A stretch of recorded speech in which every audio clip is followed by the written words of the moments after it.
2024 లేదా 25లో డిగ్రీ లేదా బీటెక్ చదివారా? సాఫ్ట్‌వేర్ జాబ్ కోసం ఎదురు చూస్తున్నారా? అయితే కోడ్ జ్ఞాన్ 100 డేస్ కోర్సులో చేరండి. జాబ్ సాధించండి. Hello sir. హలో అండి. సార్ ఎప్పుడు అంటే చాట్ జీపీటీ లాంటివి వచ్చేసిన తర్వాత జెమినీ ఎక్కువ వాడటం వలన అంటే పిల్లలకి కొంచెం తెలివితేటలు కూడా ఎక్కువ ఉన్నాయి. అసలు మనం చెప్పలేం జనరల్‌గానే. అంటే ఆ రేంజ్‌లో ఉన్నాయి. హ్మ్. ఏఐ జనరేటెడ్ రెజ్యూమ్స్ తీసుకొని వెళ్తూ ఉన్నారు. బట్ చాలామంది చేసేటువంటి అతిపెద్ద మిస్టేక్ అక్కడే అవుతుందని చెప్పేసి నాకు ప్రీవియస్ డిస్కషన్‌లో మీరు కూడా ఒకసారి మాట్లాడటం అవును. జరిగింది. అవును. అంటే ఆ వీడియో కూడా చాలా బాగా రీచ్ అయింది కూడా. అవును. ఎక్కడ మిస్టేక్ జరుగుతుంది? వాళ్ళు దాన్ని ఏ విధంగా ఐడెంటిఫై చేస్తారు? సో, ఫస్ట్ అంటే ఒక 4, 5 ఇయర్స్ బ్యాక్‌కెళ్తే అండి ఒక రెజ్యూమ్ తీసుకుంటే హ్మ్. కాలేజ్‌లో గానీ, లేపోతే వాళ్ళ గ్రూప్ ఆఫ్ ఫ్రెండ్స్‌లో ఎవరి రెజ్యూమ్ బెటర్‌గా ఉంది, లేపోతే ఎవరైనా జాబ్ ప్లేస్ అయితే ఆ రెజ్యూమ్ తీసుకొని సిమిలర్‌గా రెజ్యూమ్స్ ప్రిపేర్ చేసేవాళ్ళు. ఆఫ్టర్ కోవిడ్ హ్మ్. అంటే లాస్ట్ 3 ఇయర్స్‌లో చూసుకుంటే కంపెనీస్ ఆటోమేషన్ చేసినాయి రెజ్యూమ్‌ది గూడా. సో, హ్మ్. దాంట్లో ఏటీఎస్ స్కోర్ అని చెప్పి చెక్ చేస్తదనమాట. ఈ ఏటీఎస్ స్కోర్ ఎప్పుడొస్తది అంటే జాబ్ డిస్క్రిప్షన్ అండ్ మనం అప్లై చేసిన రెజ్యూమ్ 2 స్కిల్ సెట్స్ మ్యాచ్ అవుతూ ఉంటే ఎంత లెవెల్ వరకు మ్యాచ్ అయిందన్న దాన్ని బేస్ చేసుకొని ఏటీఎస్ స్కోర్ వస్తదనమాట.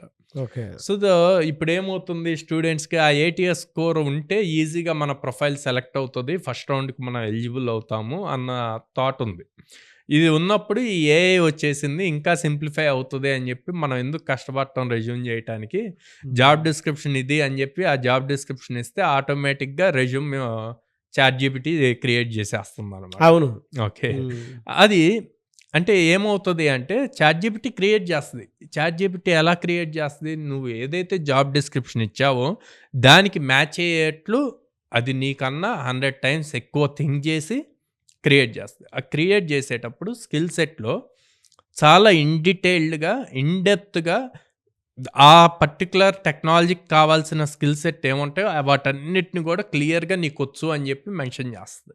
హ్మ్. అలా మెన్షన్ జేసినప్పుడు నువ్వు తీసుకెళ్ళి ఆ రెజ్యూమ్‌ని కంపెనీకి అప్లై జేస్తే obviously they feel excellent resume వచ్చింది. చాలా మంచి రెజ్యూమ్. మంచి స్కిల్ సెట్స్ ఉన్నాయి. ఇంటర్నల్‌గా గూడా చాలా బాగున్నాయి. మంచి ప్రాజెక్ట్స్ చేశా అని జెప్పి ఇమ్మీడియేట్ నీకు కాలొస్తది. హ్మ్. కాలొచ్చాక ఆబ్వియస్ వాటి మీదే కదా! నీ రెజ్యూమ్‌లో ఏమేమి ఉన్నాయో వాటి మీద నిన్ను క్వెషన్స్ అడుగుతారు. ఆన్సర్ చేయగలగాలి గదా! అవును. ఆన్సర్ చేయలేం. ఆబ్వియస్‌లీ. సో, అందుకే బ్లైండ్‌గా చాట్‌జీపీటీ ఇచ్చే రెజ్యూమ్స్‌ని యూజ్ చేయొద్దు. సో, ప్రాపర్ ఫార్మాట్ వాడాలి. ఇప్పుడు ఇక్కడ తీసుకుంటే నేను శాంపుల్ రీసెంట్‌గా ఇంటర్వ్యూకొచ్చింది తీసుకున్నా అండి. ఈళ్ళు ఇట్లా 2 పేజెస్ ఫ్రెషర్ రెజ్యూమ్ 2 పేజెస్ తీసుకొచ్చారు. ఎప్పుడైనా సరే ఫ్రెషర్ రెజ్యూమ్ సింగిల్ పేజ్‌లో ఉండాలి. ఓకే. ఓకే. ఫ్రెషర్ రెజ్యూమ్ ఎప్పుడు సింగిల్ పేజ్‌లో ఉండాలి. సింగిల్ పేజ్‌లో ఉండి చాలా క్లియర్‌గా డీటెయిల్స్ ఉండాలి అన్నమాట.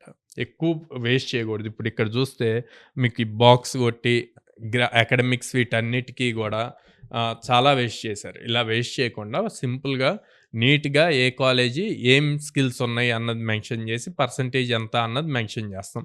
ఇక్కడ చూస్తే టెక్నికల్ స్కిల్స్ అని ఇచ్చారండి. Core Java, HTML, CSS, Oracle SQL, sauce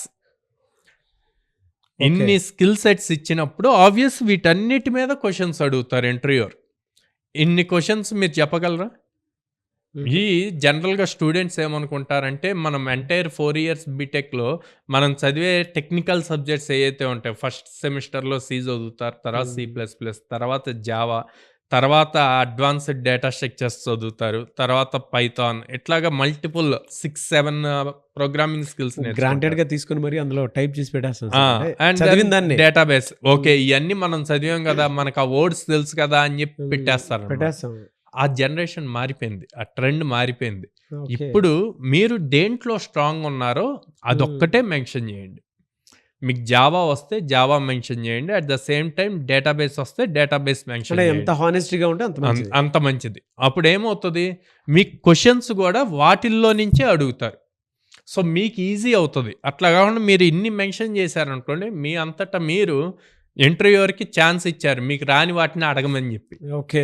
so, అది చాలా ఇంపార్టెంట్ అనమాట. అది గనక ప్రాపర్‌గా చేసుకొని రెజ్యూమ్ నీట్‌గా ఉంటే గనక ఇట్లా 2 పేజెస్ కాకుండా సింగిల్ పేజ్ ఉండాలి.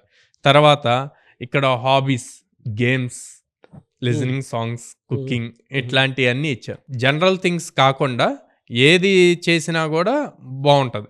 కొంచెం మీరు ఏ జాబ్కి అప్లై చేస్తున్నారు అన్నది ఇంపార్టెంట్. ఆ జాబ్కి ఏ స్కిల్ సెట్ కావాలి అన్నదండి. ఇప్పుడు జావా ఫుల్ స్టాక్ అని చెప్పి జాబ్ డిస్క్రిప్షన్ వస్తే పైథాన్ అని పెట్టి స్కిల్ సెట్లో పైథాన్ పెట్టి అప్లై చేస్తారు. అసలు దానికి సంబంధం ఫుల్ లేదు. స్టాక్ ఉంది, ఫ్రెషర్ ఎలిజిబిలిటీ ఉంది, నా స్కిల్ సెట్ పైథాన్. ఇప్పుడు అప్లై చేసేటప్పుడు అరే వాళ్ళు జావా అడిగారు కదా, మన దాంట్లో జావా ఉండాలి అన్న మినిమం చెకింగ్ కూడా ఉండట్లేదు అనమాట. సో ఆ ప్రాపర్ స్కిల్స్ ఏం మెన్షన్ చేస్తున్నాం అన్నది చెక్ చేసి అప్లై చేసి, అండ్ రెజ్యూమ్ మీరు ఏం మెన్షన్ చేశారో ఎండ్ టు ఎండ్ తరోగా మీకు ఉండాలి, గుర్తుండాలి. అండ్ ఎందుకు అంటే వాటి నుంచే క్వశ్చన్స్ అడుగుతారు. అడిగిన క్వశ్చన్స్ని మీరు ఈజీగా కాన్ఫిడెంట్గా ఆన్సర్ చేయగలగాలి. అలా చేసినప్పుడు ఈజీగా కేక్ వాక్ అయిపోద్ది ఇంటర్వ్యూ అన్నది. ఈ పాయింట్లో మిమ్మల్ని అప్రోచ్ అవ్వాలంటే ప్రాసెస్ ఏంటి అసలు? పేరెంట్స్ పిల్లలతో సహా మీ దగ్గరకు రావాలంటే స్క్రీన్ మీద కనిపిస్తున్న నెంబర్స్కి కాల్ చేయొచ్చు అండి, ఆర్ డైరెక్ట్గా మా బ్రాంచెస్కి విజిట్ చేయొచ్చు. విజయవాడ మొగలరాజపురంలో ఉంది, హైదరాబాద్ జేఎన్2 మెట్రో స్టేషన్ దగ్గర ఉంది, అమీర్పేటలో చెన్నై షాపింగ్ మాల్ ఆపోజిట్లో ఉంది, బెంగళూరు బీటీఎం లేఅవుట్లో ఉంది. అండ్ మోర్ ఓవర్ అండి, ఇప్పుడు కోడ్నాన్ విజయవాడలో గర్ల్స్కి హాస్టల్ తీసుకొస్తుంది. సో విజయవాడ పరిసర ప్రాంత పేరెంట్స్ ఎవరైనా ఉంటే మీ పిల్లల్ని దూరంగా పంపించాలి, ప్రాబ్లం సెక్యూరిటీ రిలేటెడ్ ప్రాబ్లం ఉంటుంది అన్న ఆలోచన లేకుండా కోడ్నాన్ మీద కాన్ఫిడెన్స్గా ఉంచుకొని డైరెక్ట్గా మా హాస్టల్లో జాయిన్ చేసి అక్కడే ఉంచి చదివచ్చు అనమాట. యావరేజ్ శాలరీ ప్యాకేజ్ మీరు ఎలాంటివి చూపిస్తారండి? అంటే మీరు ఇందాక ప్రొడక్ట్ బేస్డ్ కంపెనీస్ ఎక్కువ తీసుకుంటూ ఉంటాయని చెప్పేసి అన్నారు కదా, మీ దగ్గర వచ్చేటువంటి ప్లేస్మెంట్స్లో ప్రొడక్ట్ బేస్డ్ కంపెనీస్ వస్తాయండి? వస్తాయండి. అండ్ నేను ఇందాక చెప్పినట్టు ఆ 4 months మే, జూన్, జూలై, ఆగస్ట్ ఎక్కువగా ప్రోడక్ట్ బేస్డ్ హైరింగ్స్ ఎక్కువ జరుగుతాయి. సో ఆ లోపు వీళ్ళు అప్స్కిల్ అయి ఉంటే అంత ప్యాకేజెస్కి ఈజీగా ఎలిజిబుల్ అవుతారు కదా క్రాక్ చేయడానికి. అది సో మన దగ్గర యావరేజ్ 4 LPA ఉంటుంది, అంటే 33,000 per month వస్తుంది అనమాట. ఓకే. సో అన్ని cuttings phone 28 or 29,000 based on the company వాళ్ళ ఇన్ హ్యాండ్ వస్తుంది ఎవ్రీ మంత్. ఓకే.